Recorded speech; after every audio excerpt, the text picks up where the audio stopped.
दोस्तों, आप एक एईपीएस संचालक हैं, सीएसपी का काम करते हैं और आपके पास 4-5 ग्राहक ही आ पाता है या फिर आपकी कमाई अच्छी खासी नहीं है, तो आज की इस वीडियो में मैं आपको कुछ 4-5 ऐसे वर्क के बारे में बताऊंगा जहां से आप हर महीने के 30 से 40 हज़ार रुपये तक कमा सकते हैं। आपके पास कस्टमर नहीं भी आता है, उनके बाद भी आप अच्छी खासी अर्निंग कर सकते हैं। तो वो कौन कौन से तरीके हैं, उनके बाद मैं आपको इस वीडियो को स्टार्ट करने से पहले एक बात जानकारी के लिए बता दूं कि पैसे कमाने के कोई भी शॉर्टकट तरीके नहीं है। अगर आप शॉर्टकट तरीके से पैसे कमा रहे हैं तो इसका मतलब वो पैसा लीगल नहीं है। तो मैं इसमें कुछ ऐसे आइडियाज़ दूंगा, उनके बाद जो है कुछ ऐसे वर्क बताऊंगा जिनमें कि थोड़े बहुत हम शॉर्टकट का इस्तेमाल करेंगे, उनके बाद बिल्कुल लीगल पैसे होंगे, उनके बाद जो भी होगा तो वो हमारी कमाई का पैसा होगा। तो चलिए वीडियो को स्टार्ट करते हैं। दोस्तों, सबसे पहले आपको क्या करना है कि अगर आप एईपीएस का काम करते हैं, आपके पास 4-5 कस्टमर ही आ पाता है, तो आप सोच लीजिए कि हर रोज़ का आपकी कमाई, कहने का मतलब 30 से 40 रुपया ही हो पाता होगा।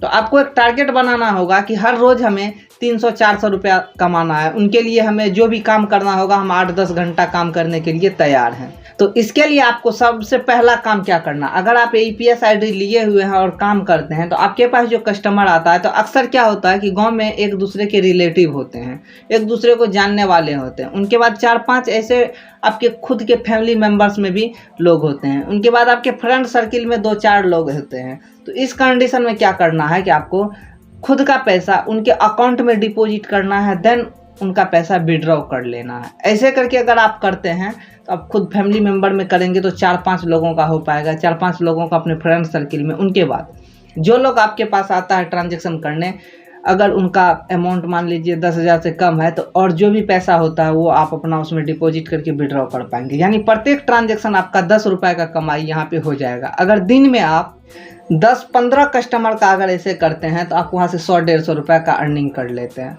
अब दूसरी कंडीशन ये आ जाती है, आप एक एईपीएस संचालक है, उनके बाद अब 100-150 रुपये तक का तो जुगाड़ हो गया, लेकिन अब आगे आपको 30-40 हज़ार रुपये यानी पर डे का आपको 1000-1200 रुपये कैसे अर्निंग करना है। इनके लिए पहला काम आपको तो यही करना होगा। दूसरा काम कि अब आपको किसी न किसी बैंक का सीएसपी लेना होगा, चाहे आप पेमेंट्स बैंक का ले या कॉमर्शियल बैंक का या किसी न किसी एक बैंक का, जहां पर आप अकाउंट ओपन करके वहां पे आप अपने ग्राहक का क्या करेंगे कि डेबिट कार्ड वगैरह सबका सुविधा दे पाएंगे।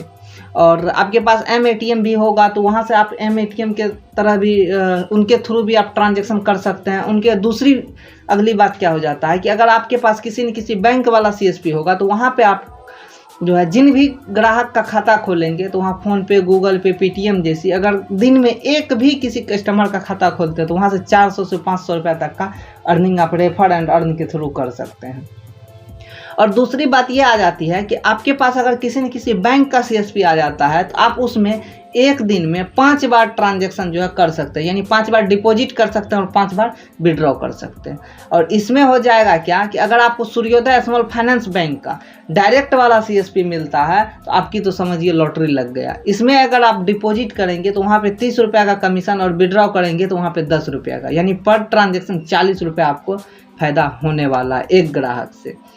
तो मान लीजिए आपने किसी एक कस्टमर का खाता खोला और खाता खोलने के बाद उसमें पेटीएम, फ़ोनपे, गूगल पे यानी कोई ना कोई यूपीआई आपने ट्रांसफ़र करा, तो वहाँ से 200-300 रुपये आपकी अर्निंग हो जाएगी। अब अगर आप इतना दूर तक पहुँच गए हैं, मान लीजिए आपको 30 दिन में 2-4 ही खाता खोल पाते हैं, रेफ़र कर पाते हैं, उनके बाद लगातार ट्रांजैक्शन आप सभी में करते जा रहे हैं, उनके बाद अगली कड़ी आपको क्या करना है।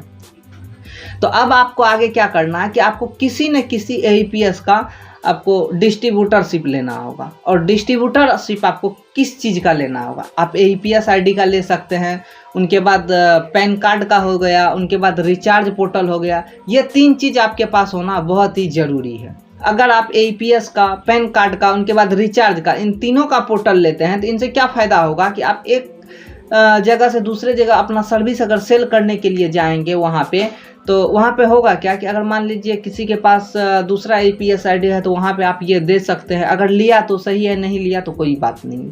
हो सकता है कि उनके पास रिचार्ज आईडी ना हो। अक्सर अभी जितने भी एईपीएस संचालक हैं, उनके पास नहीं के बराबर है रिचार्ज आईडी, वो अपने पोर्टल से ही 1% पे कर लेता है, तो आप उनको दे सकते हैं।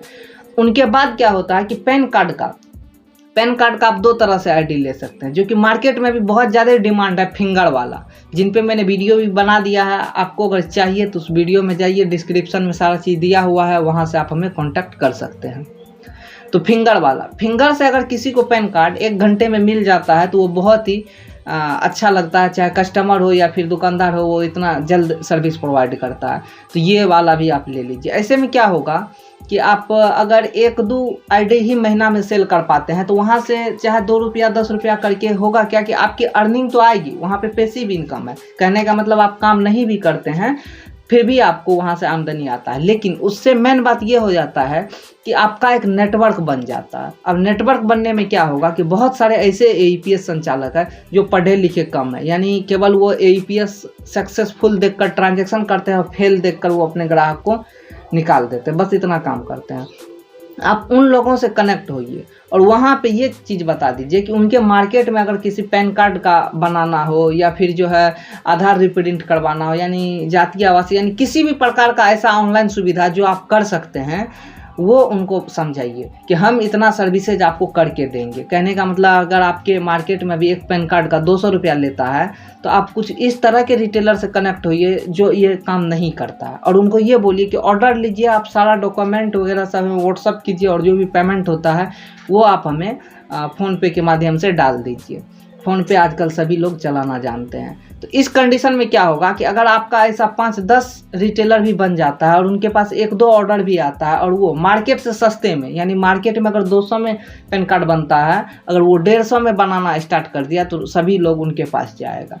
और वो जो 150 में बनाएगा तो इसमें आपको 10, 20, 30 रुपया अपना प्रॉफिट रखना है, उनके बाद बना के दे देना। ऐसा मैं क्यों कर रहा हूँ, क्योंकि आपके पास तो नहीं वर्क है नहीं कुछ भी है, तो आप जो खाली बैठे हुए हैं, ऐसे में अगर कोई भी बंदा मान लीजिए आपके अकाउंट में पैसा डाला, सारा डॉक्यूमेंट सेंड किया और वहाँ पे आपकी आमदनी 20 से 25 रुपया हुई, तो ये कम नहीं हुआ।